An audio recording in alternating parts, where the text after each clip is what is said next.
ये कहानी एक ऐसे राजा की है जो पैदा होने पर तो काफी कमजोर होता है, लेकिन वो अपने आप को साबित करता है कि एक राजा बनने की सारी काबिलियत उसके अंदर है। तो इस कहानी की शुरुआत में हम एप्स के एक छोटे से कबीले को देखते हैं, जहाँ का राजा सिमोन आज पिता बनने वाला था। राजा खुशखबरी के इंतजार में बाहर अपने प्रजा के साथ खड़ा होता है कि तभी वहाँ पर राजा का सलाहकार व्लादिमीर आता है, जो राजा को बताता है कि महाराज, हमारे सामने एक समस्या आ गई है।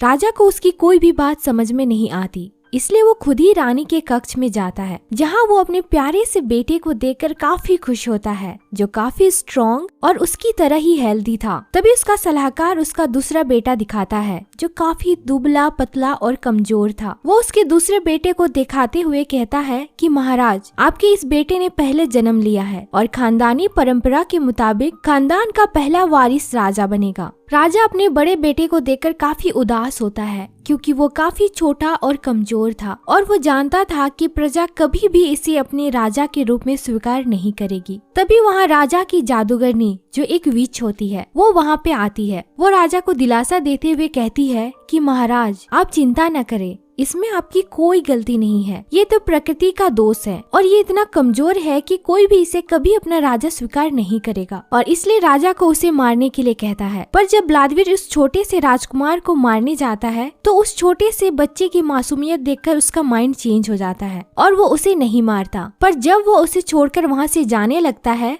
तो वो राजकुमार रोने लगता है। इस पर व्लादिमीर उसे चलना सिखाता है और उसके साथ खेलता भी है। धीरे धीरे समय बीतता जाता है और राजकुमार बढ़ता जाता है, लेकिन शारीरिक रूप से कमजोर होने की वजह से राजकुमार एडवर्ड अभी भी बच्चे की तरह ही दिखाई देता है और उसके काम भी बिल्कुल बच्चे की तरह ही थे। लेकिन एडवर्ड हर बात जानने के लिए काफी उत्सुक रहता था। एक बार जब एडवर्ड अपने दोस्त यान के साथ खेल रहा था, इसी बीच एक पौधे को तोड़कर वो यान को उसे फुलाने के लिए देता है, और जब यान उसमें फूंक मारता है तो वो एक बलून की तरह फूल जाता है। पर तभी वहाँ पर एक बर्ड आकर उसे फोड़ देती है, और जैसे ही वो बलून फूटता है, बलून यान की नोज पर जाकर चिपक जाती है। ये देखकर एडवर्ड काफी खुश होता है और वो उस स्टिक को लेकर पास की पत्तियों को उस पे चिपकाने लगता है, क्योंकि ये बात उन लोगों के लिए कोई मैजिक से कम नहीं था। ये लोग खेल ही रहे होते हैं कि तभी उन्हें कोई आवाज सुनाई देती है, जिसे सुनकर वो दोनों उस तरफ जाने लगते हैं। और जब वो दोनों वहाँ पहुँचते हैं, तो वो देखते हैं कि वहाँ पे एक खेल का आयोजन हो रहा था, और उस खेल में राजा का बेटा काफी अच्छा प्रदर्शन कर रहा था, जिसे देखकर वहाँ के सारे लोग बहुत खुश हो रहे थे, और राजा भी अपने बेटे का खेल देखकर काफी खुश हो रहा था। तभी खेल एक बार फिर से स्टार्ट हो जाता है और राजा का छोटा बेटा वानिया एक बार फिर पूरे जोश के साथ खेलना स्टार्ट करता है। लेकिन जैसे ही गेंद यान के पास आता है, यान अपने आप पर कंट्रोल खो देता है और वो गेंद पकड़ने के लिए नीचे कूद जाता है। उसी के साथ एडवर्ड भी नीचे कूद जाता है और वो दोनों गेंद के साथ नीचे गिरते हैं, पर वो गेंद उनके हाथ से छूटकर एक गड्ढे में चली जाती है। ये सब देखकर वहाँ के लोग उन दोनों को घेर लेते हैं। एडवर्ड तो किसी तरह उनसे बच जाता है, लेकिन वो लोग यान को बुरी तरह से पीटते हैं। ये देखकर एडवर्ड तुरंत उसी पौधे को तोड़ता है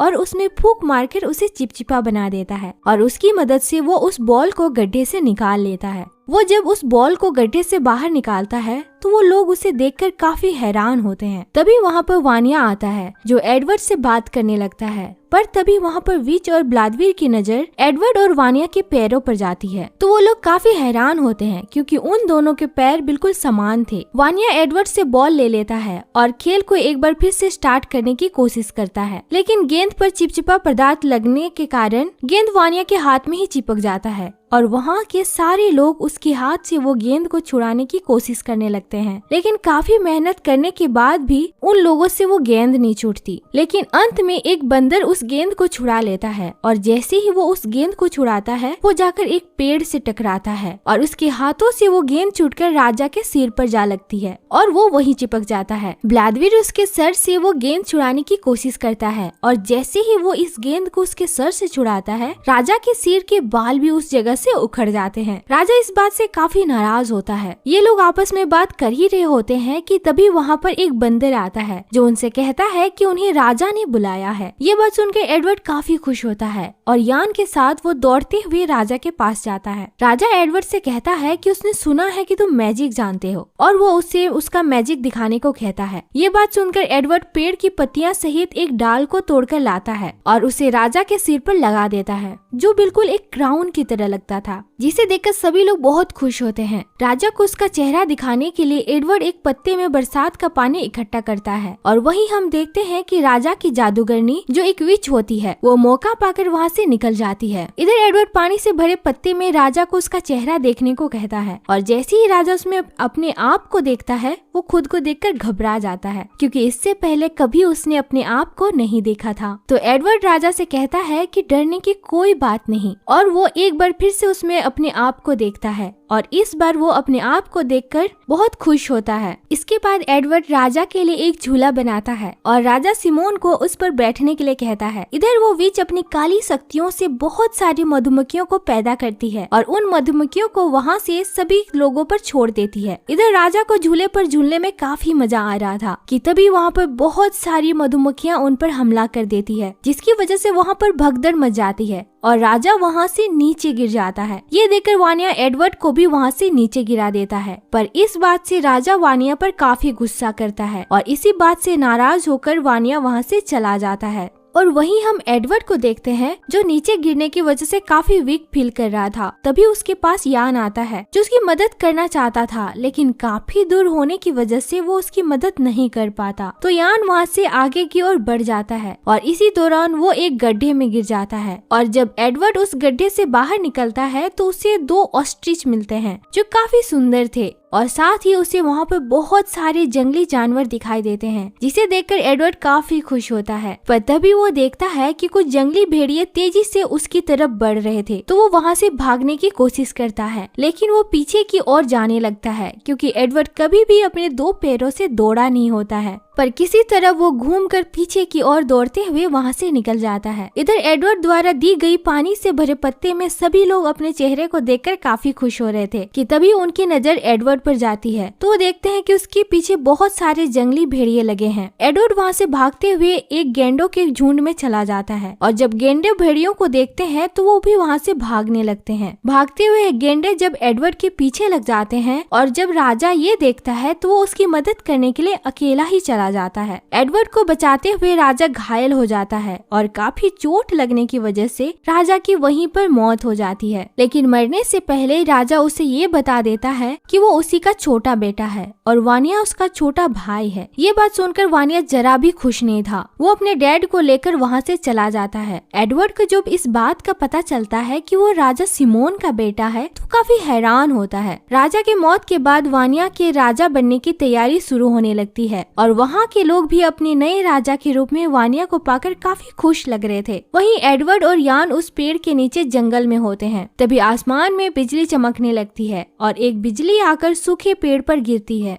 जिससे उसमें आग लग जाती है। एडवर्ड सभी चीजों को जानने के लिए काफी उत्सुक था, इसलिए वो आग को देखकर काफी खुश होता है और जाकर जलती हुई पेड़ की टहनी को पकड़ लेता है, जिससे वो जल जाता है क्योंकि उसे मालूम नहीं था कि वो आग से जल सकते हैं। इसके बाद वो आग से खेलने लगता है। तभी आसमान में एक बहुत बड़ा मैसिव स्टॉर्म आता है जो काफी स्ट्रॉन्ग था। उस मैसिव स्टॉर्म के रास्ते में जो कुछ भी आता है वो उसे अपने अंदर खींच लेता है। इसमें एडवर्ड भी उसके अंदर चला जाता है और उसमें उसकी मुलाकात एक बेहद खूबसूरत फीमेल एप से होती है जिसका नाम लूसी था। एडवर्ड उसी के पास जाने की कोशिश करता है, लेकिन वो उस तक पहुंच नहीं पा रहा था, पर वो किसी तरह उस मैसिव स्टॉर्म से बाहर निकल जाता है और थोड़ी देर बाद लूसी भी वहाँ से बाहर निकल जाती है, जो वहाँ से गिरकर एक खाई में अटक जाती है। एडवर्ड एक रस्सी की मदद से उसे बाहर निकालने की कोशिश करता है, लेकिन वो रस्सी कमजोर होने के कारण टूट जाती है। लेकिन जैसे ही वो लोग खाई में गिरने वाले होते हैं, वहाँ पर एडवर्ड का दोस्त यान आकर रस्सी को पकड़ लेता है। पर जब वो लोग ऊपर आते हैं तो यान की मूर्खता के कारण एक बार फिर से वो खाई में गिर जाते हैं, लेकिन एडवर्ड किसी तरह उन्हें बाहर निकालता है और जब लूसी को होश आता है तो वो सामने एडवर्ड को देखती है, जिसे देखकर वो काफी डर जाती है, इसलिए वो वहाँ से भागने लगती है। पर एडवर्ड उसका पीछा करता है और काफी मुश्किलों का सामना करते हुए वो लूसी के पास जाता है और फिर दोनों एक दूसरे से बात करते हैं और उसके बाद वो दोनों काफी इंजॉय करते हैं। और जब रात होती है तो एडवर्ड वहाँ के लावा में से एक लकड़ी में आग लगा लेता है,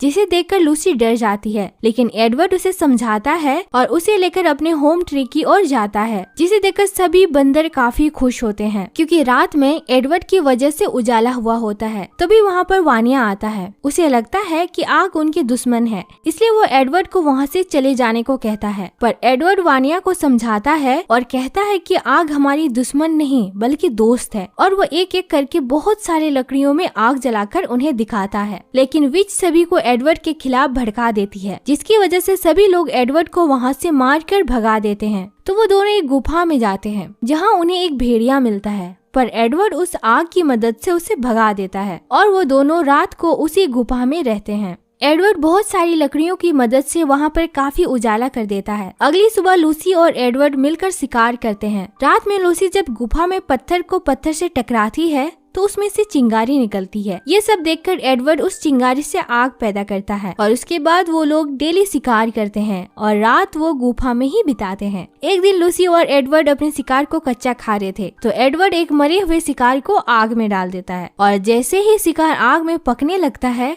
तो उसकी खुशबू पूरे जंगल में फैल जाती है, जिसकी वजह से सारे बंदर उसे खाने के लिए काफी एक्साइटेड होते हैं और सभी लोग उसे खाने के लिए एडवर्ड के पास चले आते हैं। लूसी उन्हें वहाँ से भगाना चाहती थी, लेकिन एडवर्ड उसे ऐसा करने से मना करता है और उसके बाद सभी लोग मिलकर खाना खाते हैं और रात वही गुफा में बिताते हैं और वो लोग वहाँ पर खूब मस्ती भी करते हैं। सभी लोग काफी खुश थे और उधर राजा वानिया कई दिनों तक अकेले ही पेड़ पर बैठा होता है। वहाँ के सभी लोग एडवर्ड के साथ रहकर काफी होशियार हो गए थे और वहाँ पर बड़ी बड़ी लकड़ियों को जलाकर वो काफी मात्रा में आग जला रहे होते हैं। वहाँ पे धीरे धीरे एक बस्ती बनकर तैयार हो जाती है। सभी लोग वहाँ पर काफी खुश थे। तभी एक बार फिर से वो विच अपनी काली शक्तियों की मदद से मधुमक्खियों को एडवर्ड के पास भेजती है, जो उन पर हमला कर देते हैं और इस हमले में काफी भगदड़ मच जाती है। भगदड़ मचने की वजह से वहाँ की सारी इमारतें गिर जाती है और सब कुछ तबाह हो जाता है। इस बात से सभी लोग काफी उदास और गुस्सा होते हैं। तभी उन्हें विच की आवाज सुनाई देती है,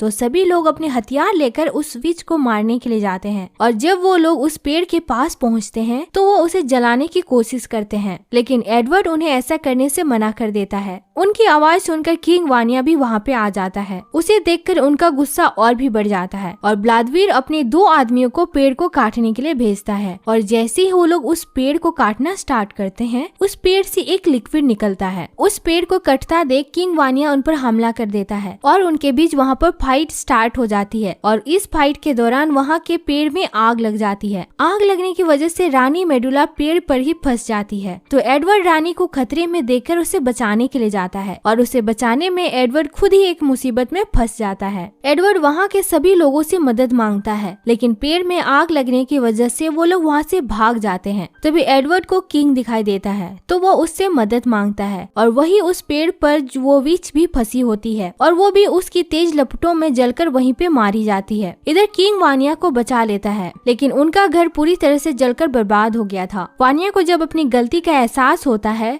और वो एडवर्ड को बताता है कि वो और विच मिलकर उसे मारना चाहते थे, लेकिन अब वो एडवर्ड को अपने बड़े भाई के रूप में स्वीकार कर लेता है और वो दोनों एक दूसरे से गले मिलते हैं। लेकिन अपने घर को बर्बाद देखकर वो काफी दुखी होते हैं। सभी को दुखी देखकर एडवर्ड उन्हें एक दूसरे घर के बारे में बताता है और उन्हें लेकर उस नए घर की ओर निकल जाता है और एक काफी लंबा रास्ता तय करने के बाद वो लोग एक बहुत सुंदर जंगल में पहुंचते हैं, जहाँ का नजारा देखकर सभी लोग बहुत खुश हो जाते हैं। और इसी के साथ ये मूवी यहीं पर खत्म हो जाती है। तो अगर आपको हमारी ये वीडियो अच्छा लगा तो प्लीज हमारे चैनल को लाइक, शेयर और सब्सक्राइब जरूर करें और थैंक्स फॉर वॉचिंग।